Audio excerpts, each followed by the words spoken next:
In this video, I will demonstrate how to send stereo sound from your phone or home television to wireless headphones via a wireless IR infrared transmitter. Here is a demonstration with a mobile phone.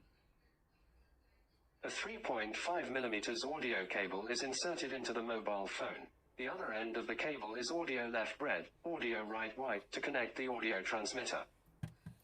This transmitter supports 2 channels which can be connected to your home TV and DVD player at the same time. We also can offer you different audio converter cables to meet your devices.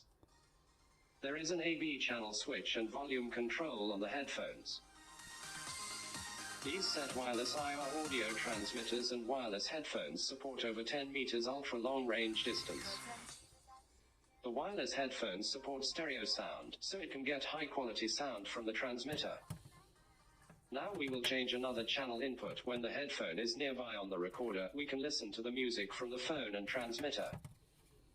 This set of cordless transmitter and headset support to use at home and in car.